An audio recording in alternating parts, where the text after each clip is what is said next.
저는 오늘 본문의 말씀을 가지고 멋진 신앙 모습, 이런 제목으로 하나님 말씀을 증거하도록 하겠습니다. 우리가 읽은 이 빌립보서는 바울이 2차 선교 여행 때 개척한 교회입니다. 이 빌립보 교회는 참 아름다운 교회예요. 제가 빌립보서를 여러 번 읽었는데 빌립보서를 읽으면 읽을수록 참 은혜가 됩니다. 그런데 이 바울이 로마 감옥에 있을 때 에바브로디도를 통해서 여러 가지 이야기를 듣게 됩니다. 좋은 소식도 듣게 되고 좋지 못한 모습도 듣게 돼요. 그 빌립보 교회를 향해서 바울이 정말 멋진 신앙을 가지기를 원하는 마음으로 쓴 편지가 바로 빌립보서입니다. 저는 오늘 본문의 말씀을 가지고 멋진 신앙의 모습 3가지를 살펴보려고 합니다. 첫 번째, 주 안에서 기뻐하는 삶입니다. 제가 4절을 읽도록 하겠습니다. 주 안에서 항상 기뻐하라. 내가 다시 말하노니 기뻐하라. 여러분, 어떤 신앙이 멋진 신앙이라고 생각하십니까? 바울에게 바울 사도님, 멋진 신앙은 대체 어떤 신앙입니까? 하고 물으면 이렇게 말한다는 것이죠. 항상 기뻐하라. 내가 다시 말하노니 기뻐하라. 기뻐하는 삶. 주 안에서 기뻐하는 삶이 멋진 신앙이라는 거예요. 예수님 믿는 사람의 얼굴에는 기쁨이 있어야 돼요.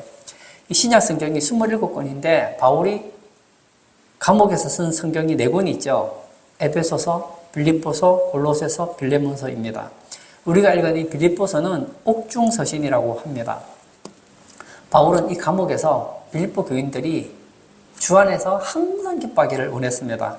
이 주 안에서라는 말은 예수님 안에서 이런 뜻입니다. 항상이라는 것은 좋은 일이 있거나 굳은 일이 있거나 성공하거나 실패하거나 언제나라는 그런 뜻을 가지고 있죠. 기뻐하라는 것은 즐거워하라는 것이죠. 여기서 즐거워한다는 것은 조금 즐거워하는 것이 아니라 마치 기뻐서 팔딱팔딱 뛰는 너무 신나하는 그런 모습을 연상시켜주고 있습니다.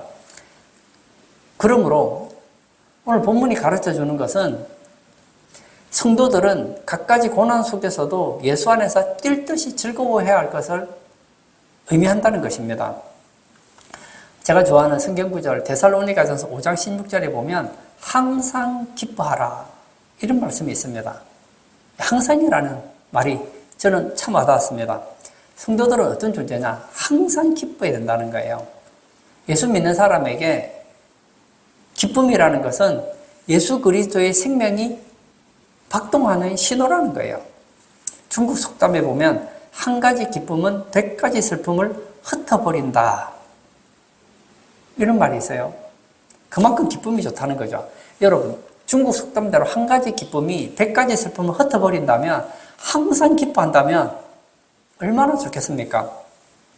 제가 보니까 세상에는 2종류의 기쁨이 있습니다. 하나는 세상적인 방법으로 기쁜 방법이 있어요. 예를 들어서 재밌는 게임을 한다. 그럼 기쁘지요. 재밌는 영화를 본다. 그럼 즐겁지요.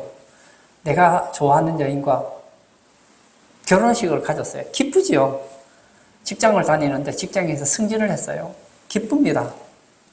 내가 이루고 싶은 목적이 있었는데 그 목적을 달성했어요. 성공했습니다. 기쁘지요. 내가 죽을 병이 걸렸는데 나았어요. 기쁩니다.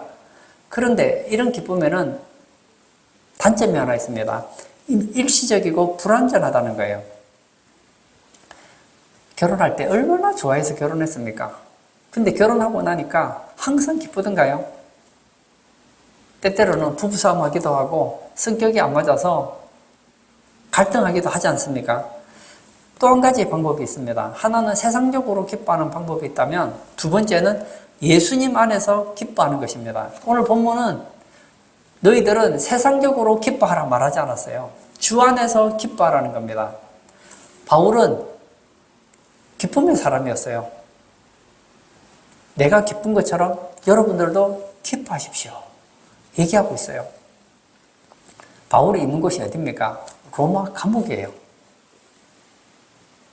편하지가 않다고요. 그런데도 기뻐할 수 있더라니까요. 우리는 예수님을 믿습니다. 예수님께서 이런 말씀을 하셨어요. 마가복음 14장 34절에 말씀하시되 내 마음이 심히 고민하여 죽게 되었으니 너희는 여기 머물러 깨어 있으라 하시고, 예수님도 때때로 고민하여 죽게 될 때가 있었다는 거예요.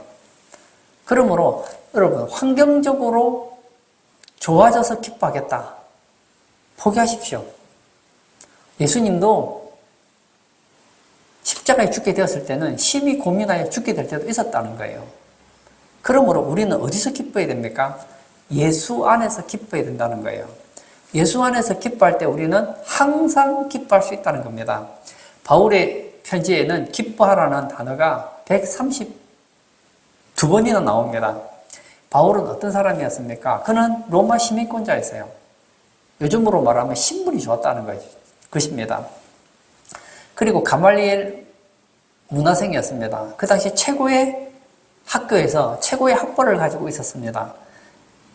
거기다 그는 히브리인 중에 히브리인이었고, 그리고 바리새인 중에 바리새인이었습니다. 요즘으로 말하면 한 검사 정도 된다고 할까요? 굉장히 존경받는 장래가 유망한 직종을 가지고 있었다는 거예요. 그런데 바울에게는 참 기쁨이 없었습니다. 왜냐하면 나의 지위, 내가 많이 배운 것, 내가 성경을 많이 알고 사람들에게 존경을 받고 그리고 좋은 일자리를 가지고 있다는 것이 바울에게 참 기쁨을 주지 못했다는 겁니다. 그러던 바울이 세상 돌아가는 걸 보니까 예수 믿는 사람들이 거짓말하고 다니는 거예요. 예수가 분명히 십자가에 죽은 걸 알고 있는데 죽은 예수가 살아났다는 겁니다. 그래서 안 되겠구나. 예수 믿는 이 엉터리 이단 집단들을 처형해야 되겠다 생각해서 그때부터 예수 믿는 사람들을 잡는 데 앞잡이가 됐죠. 그런 어느 날 이 다메섹에 예수 믿는 사람들이 많다는 얘기를 듣고 다메섹에 예수 믿는 사람을 잡으러 갔습니다. 요즘으로 말하면 검사의 자격을 받아가지고 지금 그들을 잡으러 간 거죠. 거기에서 누구를 만납니까? 예수님을 만났어요. 구원을 받았습니다. 참 기쁨을 소유했습니다. 그가 예수님 믿고 보니까 자기가 예수 믿기 전에 가졌던 모든 것들은 참 기쁨이 아니더라는 것이죠. 일시적이고 찰나적인 기쁨이었는데 예수 안에 있는 그 기쁨을 경험해 보니까 이건 참 기쁨이더라는 거예요. 새 찬송가 446장에 이런 가사가 있습니다. 기쁘고 기쁘도다 항상 기쁘도다 나 주께 왔사오니 복 주옵소서. 저는 이 가사가 너무 마음에 와닿습니다. 이 찬송가의 주인공은 이렇게 고백하고 있어요. 나는 기쁘고 기쁩니다. 항상 기쁩니다. 왜 기쁩니까? 주 앞에 왔기 때문에. 우리가 예수님께 가까이 나아가면 나아갈수록 예수님 안에 거하면 거할수록 우리는 기뻐할 수 있다는 거예요. 저는 음악을 잘 아는 사람은 아니에요. 근데 음악에 좀 유명한 사람들 몇 명은 제가 알고 있습니다. 바하라든지 모차르트, 베토벤 이런 사람들은 조금씩 알고 있잖아요. 저는 그 중에 베토벤 얘기를 좀 하고 싶어요. 이 베토벤이 불후의 명곡이라고 할 수 있는 9번 교향곡을 짓습니다. 그런데 이 교향곡에는 원래 합창이 들어가 있지 않다는 거예요. 그런데 이 9번 교향곡에는 기쁨의 합창이 나온다는 겁니다. 제가 이 베토벤을 보았더니 이 베토벤은 갖가지 질병으로 고통을 당했대요. 그리고 음악가에게 가장 중요한 것 중에 하나가 뭐죠? 귀가 아닙니까? 아니 음악을 들어야지 작곡을 하든지 할 거 아니에요. 근데 점점 청력이 나빠집니다. 32살 때 그는 자살을 결심하고 유서를 썼습니다. 나는 6년 동안 나제디라는 희망에 속았던 절망의 상태였다. 나는 귀머거리다. 잠시 후면 나는 나의 삶을 마감하게 될 것이다. 오 신이여 나에게 진정한 기쁨을 주소서. 그리고 자살을 시도했다는 거예요. 근데 죽지는 않았어요. 그리고 후에 예수님을 만났습니다. 그리고 나서 24년 후에 쉴러와 기쁨의 송시를 보고 감동을 받아서 곡을 씁니다. 이것이 바로 프루의 작품 9번 교향곡이라는 거예요. 교향곡은 노래가 들어가지 않는 기악 합주입니다. 그런데 이 9번에서는 파격적으로 기쁨의 합창을 삽입시켰다는 거예요. 왜 시켰느냐? 예수를 만나고 나니까 너무 기쁘더라는 것이죠. 오늘 예배 참석하신 사랑하는 성도님, 우리도 예수님 믿잖아요. 주 안에서 기뻐해야 됩니다. 왜 기뻐해야 됩니까? 첫 번째, 과거를 보세요. 십자가에서 구원해 주셨기 때문입니다. 시편 13편 5절에 이런 말씀이 있습니다. 나는 오직 주의 사랑을 의지하여 싸우니 나의 마음은 주의 구원을 기뻐하리이다. 나의 마음은 무엇을 기뻐한다고요? 주의 구원을 기뻐한다는 거예요. 여러분, 우리가 볼 때 세상에 착한 사람도 있고 나쁜 사람도 있고 부자도 있고 가난한 사람도 있지만 잘 보면 이 땅에 있는 모든 사람은 죄인입니다. 죄인의 또 다른 이름은 불행한 자라는 거예요. 죄가 있는 사람은 참 행복을 가질 수가 없습니다. 우리가 볼 때, 저 사람은 진짜 행복한 것 같아. 아니에요. 그 사람의 안속에 들어가 보면 남들에게 말하지 못하는 죄로 인한 갈등이 있다고요. 표현하지 않을 뿐이지. 이 죄는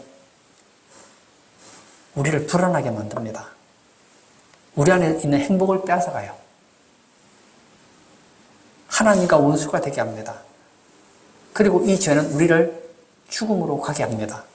결국 이 죄는 우리를 지옥으로 끌고 간다는 거예요. 그러므로 죄 문제가 해결되는 것은 죄 하나가 해결되는 것이 아닙니다. 우리가 직장 다니면서 돈을 벌잖아요. 직장에 돈을 벌면 나는 돈을 벌었다. 그게 아니죠. 이 돈의 가치는 돈으로 살 수 있는 모든 것이 포함되어 있는 것이요. 돈이 있으면 돈은 집이 아니잖아요. 그런데 돈이 있으면 집을 살 수 있어요. 돈이 있으면 먹을 걸 구할 수 있어요. 돈이 있으면 여행도 다닐 수 있어요. 돈이 있으면 내가 원하는 것을 무엇이든지 할 수 있습니다. 마찬가지예요. 죄에서 구원받았다는 것은 십자가에서 죄 문제가 해결됐다는 것은 죄 문제만 해결됐다는 것이 아닙니다. 죄로 인하여 파생된 모든 저주와 사망과 불행이 해결되었다는 것을 가르쳐주고 있다는 거예요. 그러므로 예수 안에 있는 사람들은 십자가에서 죄 문제가 해결되었기 때문에 기뻐할 수 있다는 겁니다. 둘째, 현재는 예수님이 동행해 주시기 때문에 기뻐할 수 있습니다. 예수님은 부활을 승천하셔서 지금 보좌 우편에 계시고 우리를 위해서 기도해 주고 계십니다. 우리를 지켜주세요. 그뿐만 아니라 우리와 함께 동행해 주신다는 거예요. 새창송가 430장에 이런 가사가 있습니다. 주와 같이 길 가는 것 즐거운 일 아닌가. 우리 주님 걸어가신 발자취를 밟겠네. 한 걸음 한 걸음 주 예수와 함께 날마다 날마다 우리 걸어가리. 주와 함께 길 가는 건 즐거운 일 아닌가. 기쁘다는 거예요. 우리가 예수님 믿고 이제 신앙생활 하잖아요. 예수님 우리를 지켜주시고 보호해 주시고 응답해 주시고 우리에게 희망을 주시니 얼마나 기쁩니까? 세 번째, 미래에는 약속이 있기 때문입니다. 예수님께서 부활 승천하실 때 한 가지 약속하시죠. 다시 오겠다는 거예요. 그러므로 우리는 기뻐할 수 있습니다. 우리는 과거는 알아요. 현재는 알아요. 어느 정도 알아요. 근데 미래의 일은 몰라요. 제가 여러분 미래를 말씀드릴까요? 예수님은 지금 우리를 위해서 초소를 준비하고 있습니다. 그 초소가 완성되면 우리를 데리러 오실 거예요. 그러면 우리는 새하늘과 새 땅에서 주님과 함께 영원히 행복하게 살 수 있기 때문에 기뻐할 수 있다는 거예요. 저는 예수님이 내가 살았을 때 좀 왔으면 좋겠어요. 그러면 산채로 주님이 예비하신 그 천국을 경험할 거 아닙니까? 죽어서 천국 갈 거 뭐가 있어요? 살아서 가면 더 좋지요. 그러나 만약 주님이 드디어 오시면 제 영혼이 먼저 천국에 가겠죠. 우리는 미래가 보장된 사람이라니까요. 많은 사람들이 죽음을 두려워합니다. 왜 두려워하죠? 죽고 난 이유를 모르기 때문이에요. 우리는 죽음이 복이에요. 세상 사람들은 죽음이 복이 아닙니다. 할 수만 있다면 1년이라도 더 살고 싶어 하죠. 그러나 우리는 달라요. 솔직하게 말하면 예수 믿는 사람은 할 수만 있으면 1년이라도 빨리 죽는 게 좋아요. 죄 많은 이 세상은 내 집 아니네. 내 모든 보안은 저 하늘에 있네.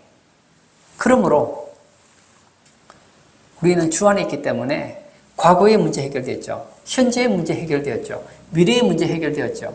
기뻐할 수 있죠. 오늘 예배 참석하신 사랑하는 성도님, 여러분의 모든 문제는 주 안에서 해결되었습니다. 그러므로 주 안에서 기뻐할 수 있다는 거예요. 저는 우리 성도님들이 주 안에서 조금 기뻐하지 마시고 항상 기뻐하는 복된 성도님 되시기를 축복합니다. 두 번째, 관용을 모든 사람에게 알게 하는 삶입니다. 4장 5절을 제가 또 읽겠습니다.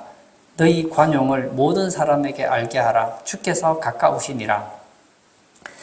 이 빌립보 교회를 바울은 너무너무 사랑했습니다. 근데 이 빌립보 교회에 문제가 있더라고요. 그게 뭐죠? 교회 안에 사람들끼리 서로 시기하고 다투고 분쟁이 일어났다는 거예요. 저는 이걸 보면서 그런 생각을 많이 느끼거든요. 교회 다니면서 실망하신 분들이 있어요. 난 저 교회 다니면서 시험 들었다. 저 상처받았다 그래요. 그리고 좋은 교회 갔으면 좋겠대요. 여러분, 제가 한 가지 예언해 드릴까요? 진짜 그런 좋은 교회 있으면 여러분은 가지 마세요. 여러분이 가면 더 이상 그 교회는 좋은 교회가 아니에요. 제가 어릴 때부터 지금까지 여러 교회를 경험했고 또 제 주변이 다 목사님들이잖아요. 교회 얘기를 많이 들을 거 아닙니까? 보니까요, 문제없는 교회는 없더라고요. 저는 제가 죄인이라고 확신합니다. 죄인이라는 건 또 다른 말로 하면 남에게 상처 주는 사람이라는 거예요. 저는 목사로서 할 수만 있거든 모든 사람에게 좋은 말을 하고 싶어요. 사람들에게 상처 주고 싶은 마음은 1%도 없습니다. 그런데 사람들과 상대하다 보면 실수, 때때로 다른 사람의 마음을 아프게 할 때가 있더라고요.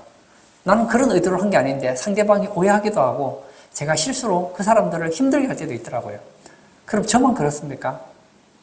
저도요, 사람들 때문에 상처 많이 받았어요. 힘든 일이 많았어요. 우리는 서로 죄인이에요. 나는 다른 사람에게 상처 주고 그 사람은 또 내게 상처 주는 거예요. 서로가 서로에게 약한 부분이 있다고요. 그러므로 우리에게 필요한 것이 무엇일까요? 관용입니다. 관용이라는 단어는 너그럽게 받아들이거나 용서하는 것입니다. 나하고 좀 달라요. 다르니까 사람이죠. 제가 나가서 보니까 남자들 중에 저같이 생긴 사람 한 명도 없던데요. 뭔가가 달라도 다 달라요. 그런 얘기 들으셨죠? 한대에서 태어난 쌍둥이도 마음이 안 맞대요. 이삭이 에서와 야곱을 낳지 않습니까? 그러나 보면 알잖아요. 한 배에서 형의 다리를 잡고 태어났는데도 불구하고 성격이 극과 극이에요. 다르다고요. 다르기 때문에 너그럽게 받아들이자는 것이죠.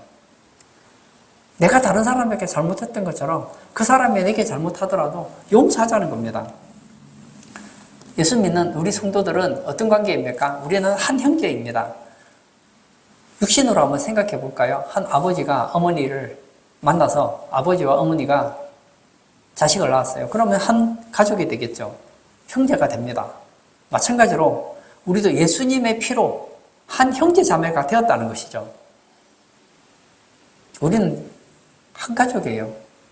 그러므로 우리에게 뭐가 있어야 됩니까? 관용이 필요하다는 거예요.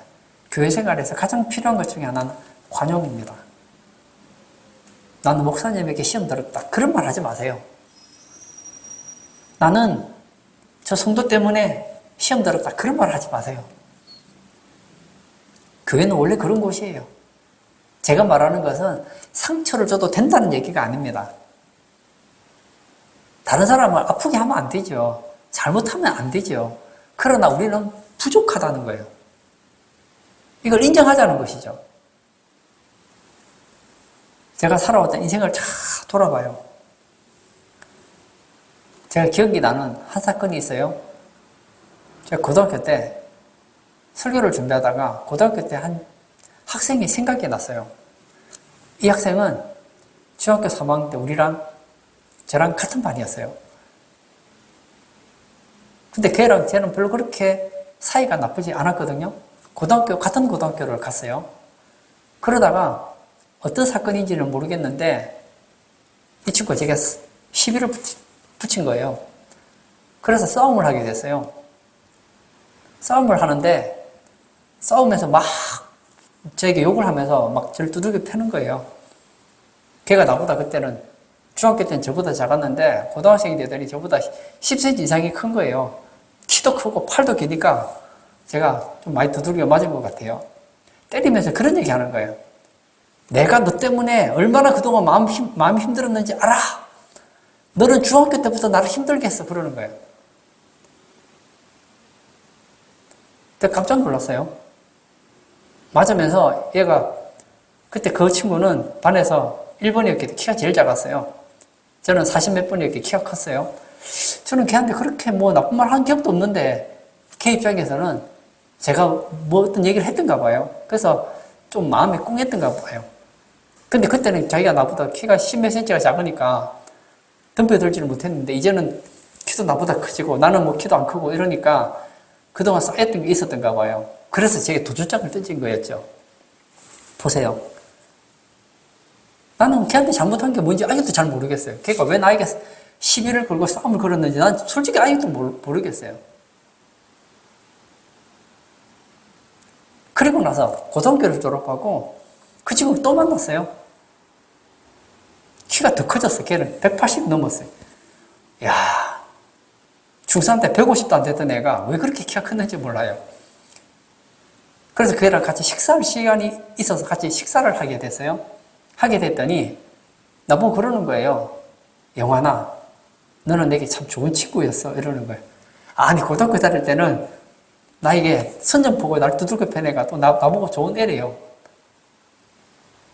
넌 참 나를 많이 도와줬지. 대체 뭘 도와줬는지 또 잘 모르겠어요. 그리고는 그 친구가 고등학교 때 내게 싸움을 걸었던 생각이 났던가 봐요. 내가 중고등학교 때 너한테 좀 섭섭한 게 있어서 싸웠지만 내 마음에 진심은 너를 미워한 건 아니었어. 그때 섭섭한 게 있으면 우리 틀자 그러더라고요. 틀 게 뭐가 있어요. 난 다 잊어버렸으니까. 그래서 사이가 다시 좋아졌어요. 보세요. 나는 그 친구한테 지금도 내가 뭘 잘못했는지를 모르겠다니까요. 인간이 그렇다니까요. 나는 잘못한 게 없는 것 같아요. 근데 상대방은 나 때문에 상처받고 나 때문에 힘들어하고 나 때문에 밤잠 못 잘 수 있다니까요. 빌립보서 4장 5절을 제가 다시 읽도록 하겠습니다. 너희 관용을 모든 사람에게 알게 하라. 주께서 가까우시니라. 왜 관용을 모든 사람에게 알게 해야 합니까? 주께서 가까우시기 때문입니다. 주님의 재림의 때가 굉장히 가깝다는 거예요. 예수님은 가시면서 이런 말씀하셨죠. 내가 다시 오겠다. 예수님은 다시 오시는데 그때가 뭐라고요? 가깝다는 거예요. 여러분 지금 세상 돌아가는 거 보십시오. 지금 지구온난화로 세계 곳곳이 만년설이 사라지고 있습니다. 미국의 스탠퍼드 대학의 메이어 교수가 발표하기를 케냐산의 정상 만년빙이 100년 전에 비해서 90% 이상이 줄었다고 했습니다. 공해로서 온난화 해상이 기온이 굉장히 높아졌기 때문이라고 하더라고요. 요한계시록 8장에 보면 마지막 때가 되면 물이 쑥이 된다고 했습니다. 물들의 3분의 1이 쑥이 되어서 마실 수 없게 된 데 있어요. 잘 생각해 보세요. 제가 어릴 때는 아무 물이나 마실 수 있었거든요. 요즘에 아무 물이나 마실 수 있습니까? 그래서 생수를 사 마시고 물을 끓여 마시잖아요. 그리고 주님이 다시 오신다는 이 종말에 가장 핵심적인 예언이 이루어졌습니다. 1948년에 이스라엘이 독립을 한 거예요. 이것은 예수님의 재림의 때가 임박했다는 것을 가르쳐 준다는 겁니다. 이럴 때 우리는 주님을 만날 때를 생각하면서 살아야 돼요. 예수님이 지금 오시는데 시기하고 미워하고 다투고 있으면 얼마나 부끄럽습니까? 아침에 아버지가 그러는 거예요. 아들, 나 나갔다 올 테니까 동생들하고 사이좋게 지내고 있어. 네, 아버지. 엄마가 그러는 거예요. 내가 지금 시장 갔다 올 테니까 동생들하고 사이좋게 지내. 네, 그렇게 할게요. 그래 나갔어요. 엄마가 이제 장을 보러 갔어요. 그런데 어떻게 된 건지 이 동생들이 마음에 안 드는 거예요. 그래서 막 다투다가 막 싫은 소리도 내고 또 동생들도 막 소리 내고 이렇게 해서 막 싸움이 붙은 거예요. 시간을 봤어요. 장 보고 올 시간이 다가오고 있어요. 엄마가 문을 열었을 때에 싸우는 모습을 보면 다 혼날겠죠. 얘들아, 이제 엄마 올 시간이 이제 5분도 안 남았어. 이제 그만하자. 내가 잘못했다. 그래야 되는 거 아닙니까? 주님이 다시 오시는데 우리 마음에 미움을 가지고 서로 시기하고 질투하고 이러면 얼마나 부끄러운 부활이 되겠습니까? 저도 후회가 되는 게 참 많아요. 조금만 더 참을 걸. 내가 조금만 더 양보할 걸. 조금만 좀 너그러웠으면 좋았을 텐데. 조금만 더 용서했으면 좋았을 텐데. 그런 마음이 들어요. 그래서 할 수만 있으면 모든 사람에게 관용을 베풀려고 하는데 이게 쉽지가 않더라고요. 우리는 안 되지만 주 안에서는 가능해요. 성령님이 도와주시면 가능하다는 거예요. 주기도문에 이런 기도가 있죠. 시험에 들게 맛이 없고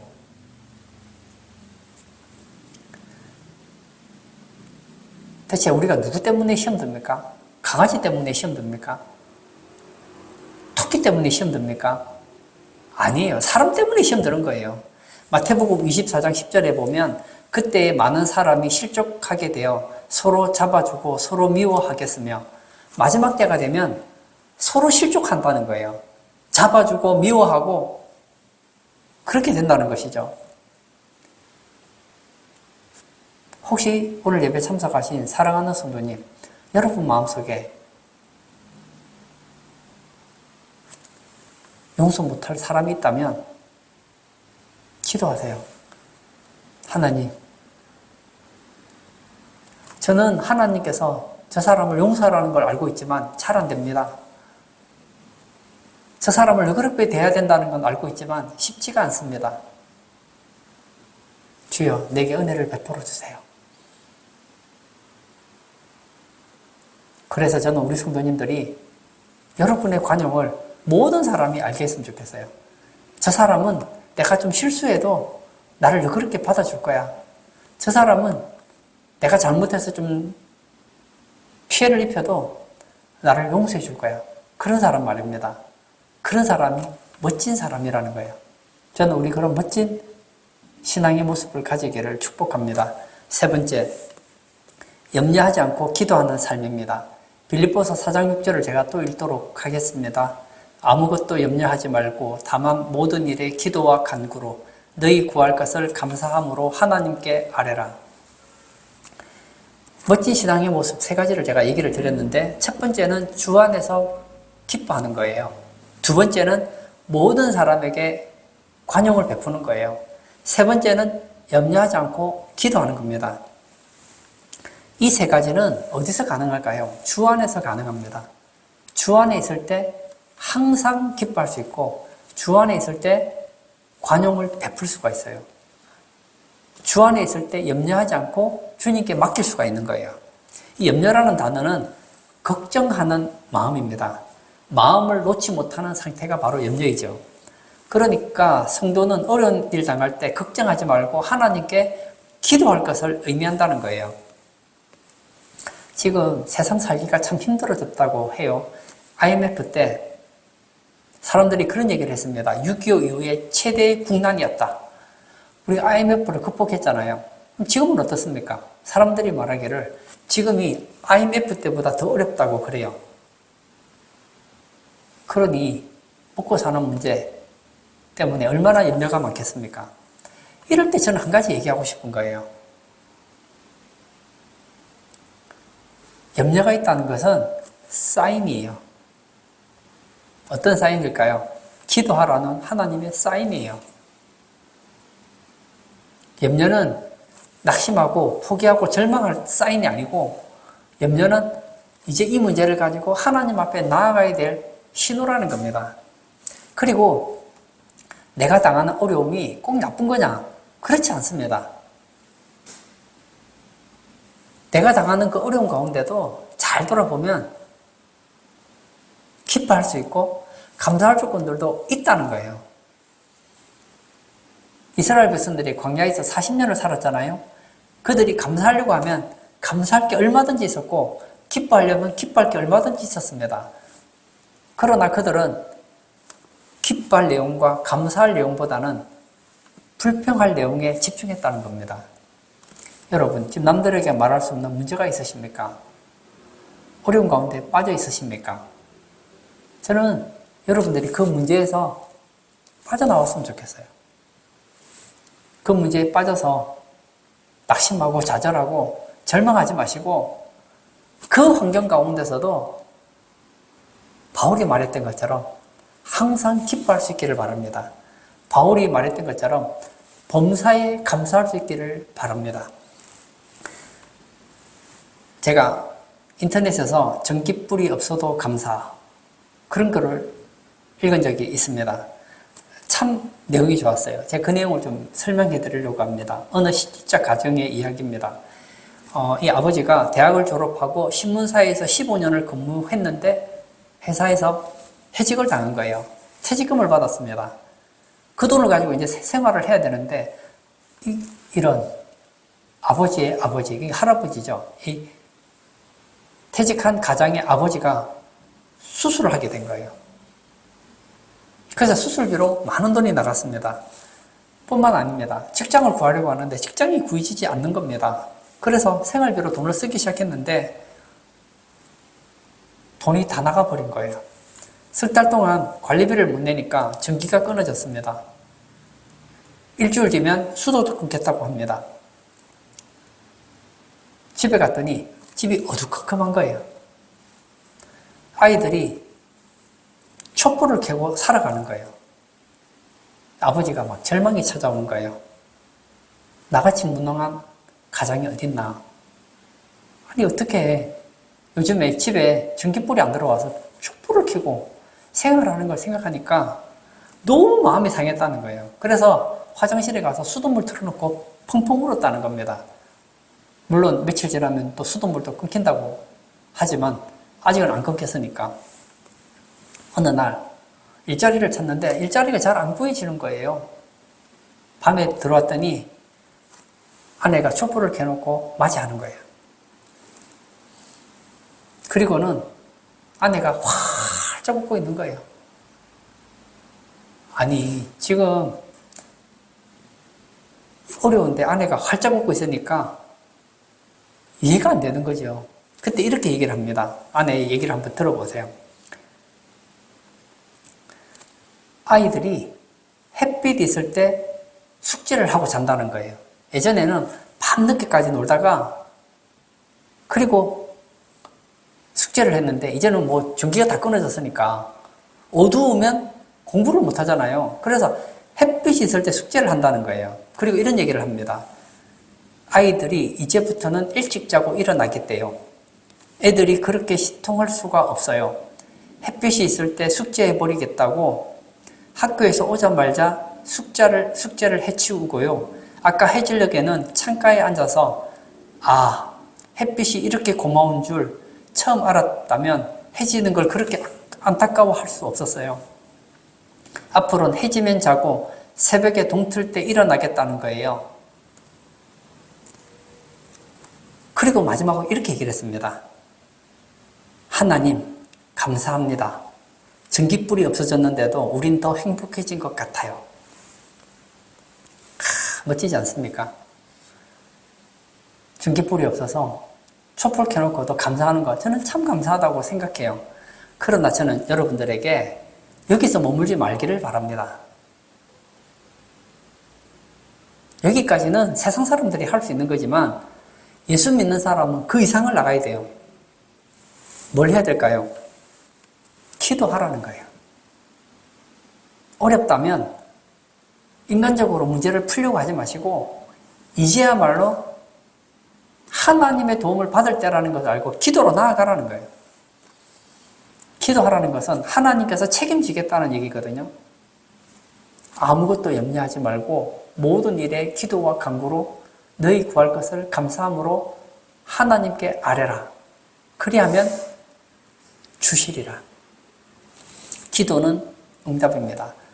저는 기도에 대한 확신이 하나 있어요. 하나님은 거짓말을 못하신다. 하나님은 나를 사랑하신다. 하나님은 내가 기도하면 가장 좋은 것으로 응답한다는 확신이 있어요. 여러분들에게도 그런 확신이 있으십니까? 있기를 바랍니다. 나는 지금 문제가 있어요. 이 문제 때문에 힘들어요. 그런데 감사함으로 하나님께 아뢰래요. 왜 감사함으로 아뢰입니까? 이미 기도하는 순간 응답은 된 것이나 마찬가지이기 때문이에요. 저는 기도할 때 문제를 보지 않습니다. 상황을 보지 않습니다. 여러분, 기도할 때 문제를 보고 기도하면요, 감사할 수 없습니다. 기도할 때는 한 가지를 보면 돼요. 응답하시는 하나님만 보면 돼요. 하나님은 말씀하셨거든요.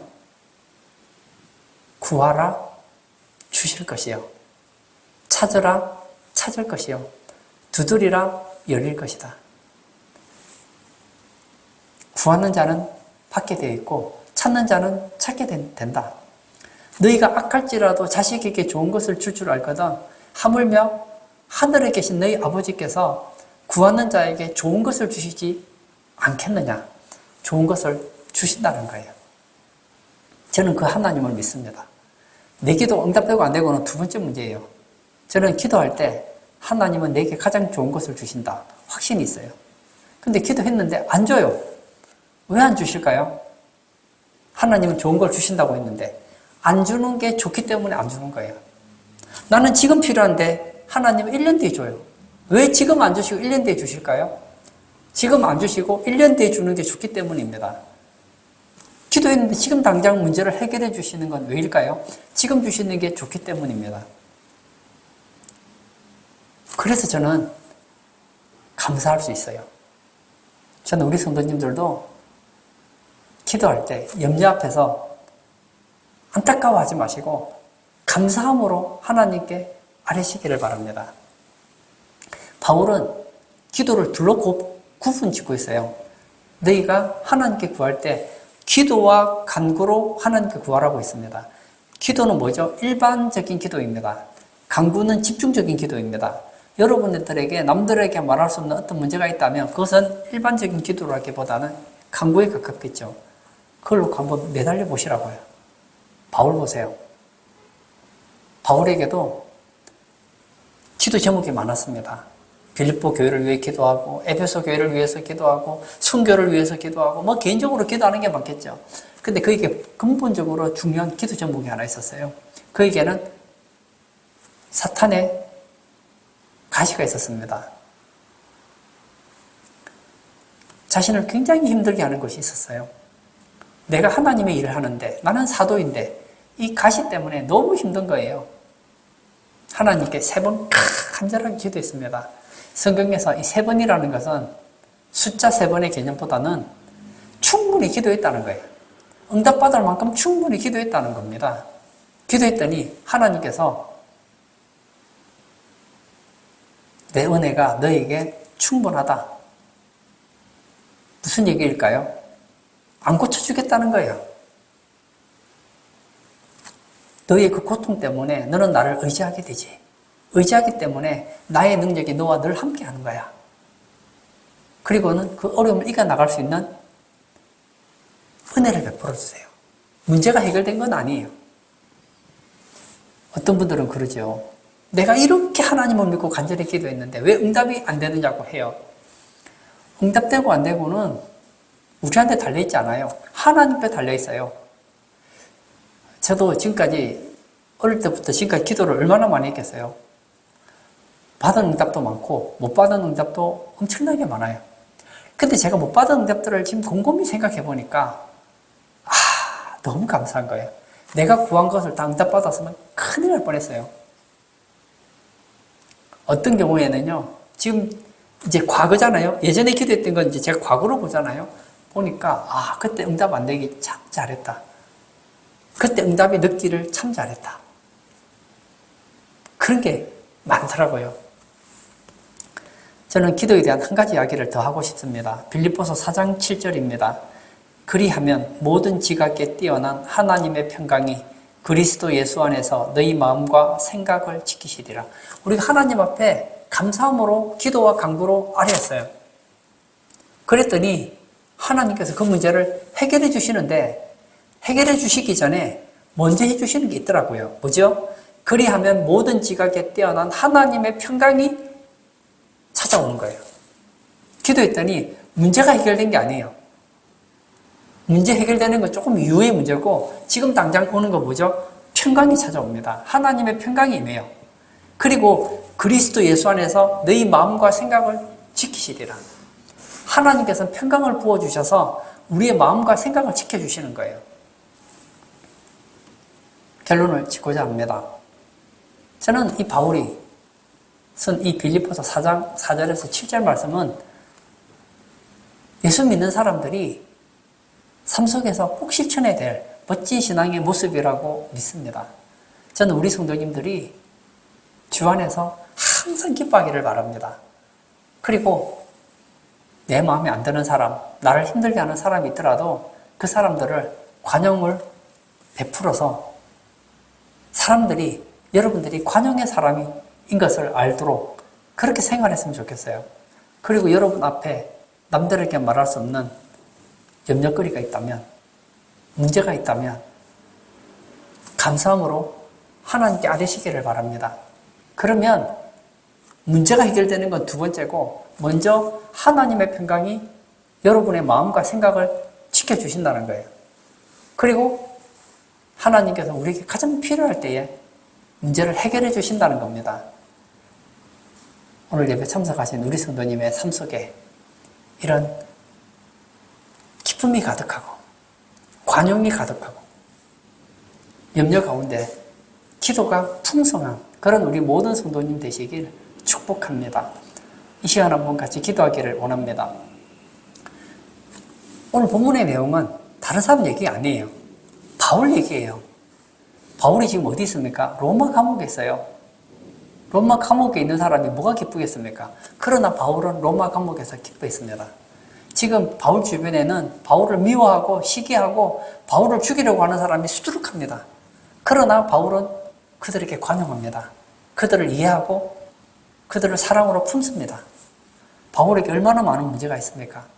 그 문제가 있을 때 하나님께 감사함으로 기도로서 문제를 하나씩 풀어나가더라는 거예요. 오늘 본문에 우리가 읽었던 이 기도의 내용은 바울의 고백이요, 간증입니다. 이 시간 기도할 때 하나님, 우리도 바울처럼 주 안에서 항상 기뻐하고 관용을 베풀고 염려를 감사함으로 기도를 아뢰는 그런 멋진 신앙이 되게 해달라고 우리 다 같이 기도하도록 하겠습니다.